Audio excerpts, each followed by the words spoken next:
Hello students. तो शुरू करते हैं एम एस एक्सेस से। एम एस एक्सेस आपका जो सॉफ्टवेयर है एम एस ऑफिस का ही पार्ट है, जिसमें कि M S Word, M S Excel और एम एस पावर पॉइंट आपने देखा। ठीक है, उसी का एक पार्ट एम एस एक्सेस है। ये वर्ड, एक्सेल, पावर पॉइंट से थोड़ा टफ होता है, लेकिन हाई स्कूल में जो 10th के बोर्ड के एग्जाम्स होते हैं तो उसमें निश्चित रूप से इससे क्वेश्चन आता है और लॉन्ग टाइप में क्वेश्चन होता है मोस्टली। तो बहुत ही इंपॉर्टेंट है आपके एग्जाम पॉइंट ऑफ व्यू से और वैसे भी।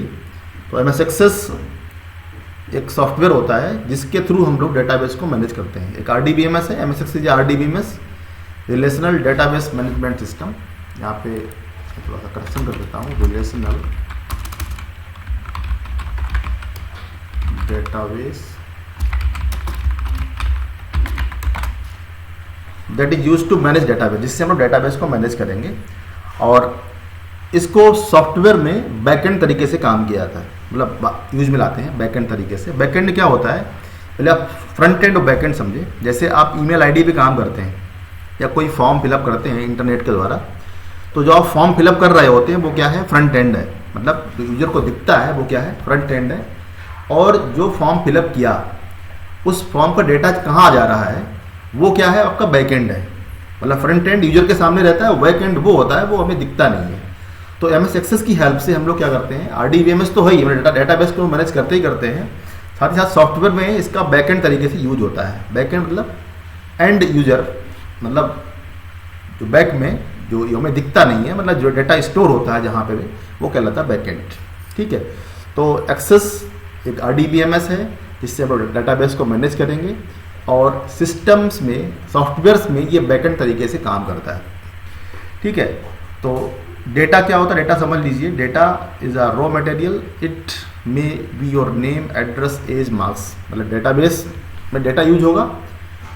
और डेटा होता है कोई भी डेटा, जैसे आपका नाम हो गया, आपका एड्रेस हो गया, आपका फ़ोन नंबर हो गया, मार्क्स हो गया, ये सभी क्या है, डेटा। अगर बैंक पॉइंट ऑफ व्यू से देखें तो बैंक में यूजर का नाम, मतलब अकाउंट होल्डर का नाम, उसने कितने रुपए जमा किए, कितने रुपए निकाले, ये सब क्या है, डेटा है।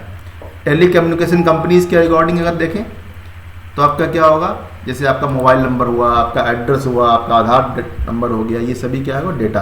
तो इस डेटा को मैनेज करने के लिए डेटाबेस का यूज होता है। और ये डेटा मैनेज करना बहुत ही बड़ा काम है। अभी आप कम डेटा के हिसाब से समझ रहे हैं।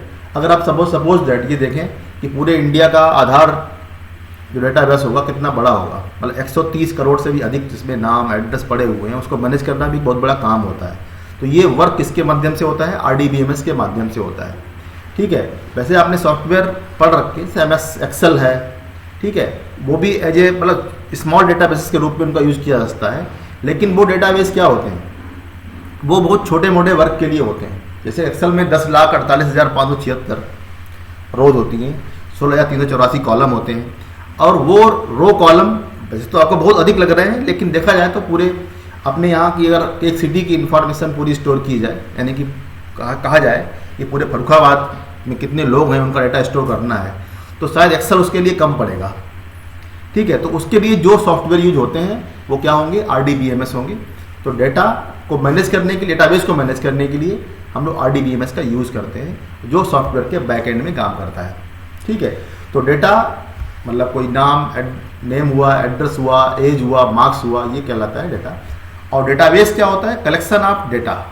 The collection of data is called database. और डेटा का जो कलेक्शन होता है उसे डेटाबेस बोलते हैं। If we store name, address, age, marks, roll number etcetera, then it becomes database. अगर हम जो सा कि मैंने बताया आपको, name, address, age, marks, roll number ये किसी में स्टोर करें तो जिसमें स्टोर होगा वो क्या कहलाएगा, आपका डेटाबेस कहलाएगा। तो डेटाबेस डेटा को स्टोर करने का कोई एक माध्यम है, एक मतलब प्लेस है जहाँ पे हम डेटा को स्टोर करते हैं। ठीक है, तो RDBMS ये आपने इतना नोट कर लिया होगा। मतलब अगर नोट करने में प्रॉब्लम हो तो सिंपल, मैंने बताया, पहले भी बताया आपको कि क्या करिए, आप वीडियो को पॉज कर दीजिए और वहाँ से आप नोट डाउन कर लीजिए अच्छे तरीके से। नेक्स्ट आप क्या करेंगे, देखेंगे कि RDBMS क्या करता है। RDBMS manage above defined task. ठीक है, ये जो डिफाइंड टास्क है फॉलोइंग। ठीक है, RDBMS की हेल्प से हम लोग क्या क्या करेंगे, ये पर्टिकुलर वर्क करेंगे। एक तो क्या है कि क्रिएटिंग डेटाबेस डिजाइन, मतलब डेटा किस तरीके से स्टोर करना है उसकी डिजाइन तैयार करेंगे। मतलब डेटा जिसमें स्टोर होगा उसकी डिजाइनिंग क्या होगी, हम लोग डिजाइन तैयार करेंगे। जैसे मतलब कॉलम वगैरह बनाएंगे, रो कॉलम आप खुद डिजाइन करेंगे, कॉलम डिजाइन करेंगे, किस टेबल में स्टोर हो रहा है उस टेबल का नाम डिफाइन करेंगे। तो डेटाबेस का डिजाइन करना, आरडीबीएस की हेल्प से हम लोग क्या करेंगे, डेटाबेस की डिजाइनिंग करेंगे। दूसरा, स्टोरिंग डेटा इन डेटाबेस, डेटाबेस में डेटा को स्टोर करेंगे। ठीक है, मतलब सिंपल, पहले तो डिजाइन कर ली, डिजाइन करने के बाद क्या हुआ कि आपने डेटा को डेटाबेस में स्टोर किया।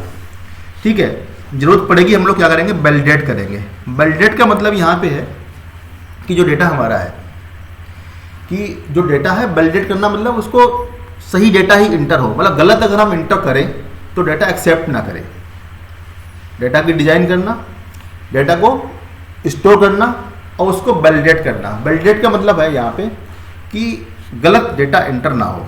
मतलब कहने का है, अगर आप रोल नंबर इंटर कर रहे हैं, किन्हीं स्टूडेंट्स के रोल नंबर इंटर कर रहे हैं किसी क्लास के, तो एक रोल नंबर आपने दे दिया, दोबारा रोल नंबर ना आए, एक ही रोल नंबर बार बार रिपीट ना हो, ऐसा हम रिस्ट्रिक्शन लगा सकते हैं, तो उसको कहेंगे वैलिडेट करना। फोर्थ आप क्या है, डिस्प्लेइंग रिक्वायर्ड डेटा को डिस्प्ले करना। जो हमारा जो हम जितना चाहें डेटा स्टोर है उसमें से जितना पोर्शन चाहें उतना हम लोग क्या करें, डिस्प्ले कर लें। और अनवांटेड डेटा मतलब जो जिसकी ज़रूरत नहीं है वो डेटा हम क्या करें, डेटाबेस से रिमूव कर दें। ठीक है, और जो डेटा हमारा स्टोर है उसमें हम लोग अगर मॉडिफाई करना चाहें, कोई चेंजेस करना चाहें तो वो चेंज कर सकें। ऐसा हम लोग क्या करेंगे, डेटा आरडीबीएमएस के माध्यम से, आरडीबीएमएस की हेल्प से हम लोग ये वर्क करेंगे। डेटा बेस की डिजाइन करना, स्टोर करना, वैलिडेट करना, डिस्प्ले करना, मतलब जो स्टोर है उसमें से कोई निश्चित इन्फॉर्मेशन हम लोग निकाल के शो करा दें स्क्रीन पे, और जो ज़रूरत नहीं है उसको डिलीट कर दें। मॉडिफाई कर दें, मतलब डेटा को कि जिसकी हमें आवश्यकता नहीं है वो डिलीट कर दिया। और जो हमारा पहले से कोई डेटा स्टोर है, ठीक है, उसमें मॉडिफिकेशन यानी कि चेंजेस कर सकते हैं। ठीक है, अब मॉडिफिकेशन कई प्रकार से होता है। मान लीजिए सपोज दैट आज की डेट में अगर हम 1,00,000 लोगों के नाम स्टोर करें, उनकी एज स्टोर करें, तो वो इन्फॉर्मेशन क्या है, 1 साल बाद गलत हो जाएगी, यानी कि एज सबकी 1-1 साल बढ़ जाएगी, वहाँ पे हमें 1 साल बढ़ाना होगा। ठीक है, तो आरडीबीएमएस की हेल्प से ये हम बहुत ही आसानी से कर सकते हैं कि बल्क में जो अपडेशन होते हैं, जो मॉडिफिकेशन होता है, आरडीबीएमएस के माध्यम से बहुत ही जल्दी और आसानी से हो सकता है। और साथ ही साथ क्या है, displaying data in different format, अलग अलग फॉर्मेट में डेटा को डिस्प्ले करना। डेटा हमारा डेटाबेस में स्टोर है, हम जिस फॉर्मेट में भी चाहें उस फॉर्मेट में उसको डिस्प्ले करा सकें, ये आरडीबीएमएस का माध्यम से। तो ये मतलब इंट्रोडक्शन था, मतलब आरडीबीएमएस क्या करता है। ठीक है, तो आरडीबीएमएस की हेल्प से हम लोग ये वर्क करते हैं। सिंपल बताया मैंने, आरडीबीएमएस क्या होता है कि जो डेटा हमारा स्टोर है, ठीक है, उसको मैनेज करने के लिए, डेटाबेस को मैनेज करने के लिए हम आरडीबीएमएस की हेल्प लेते हैं। उनमें से एक हमारा क्या है, एमएस एक्सेस है। एमएस एक्सेस के अलावा और भी होते हैं, जैसे एसक्यूएल होता है, ऑरेकल होता है, ठीक है, डीबीएस होता है, फॉक्स प्रो होता है। लेकिन यहाँ पर आप लोग क्या कर रहे हैं, आरडीबीएमएस यानी कि एमएस एक्सेस के बारे में पढ़ेंगे। मतलब आपके जो सिलेबस में है वो क्या है, एमएस एक्सेस है। ठीक है, तो फिलहाल इस वीडियो में इतना ही, इतना आप नोट करेंगे। नेक्स्ट वीडियो में आपको आगे का कंटेंट्स कवर अप करूँगा।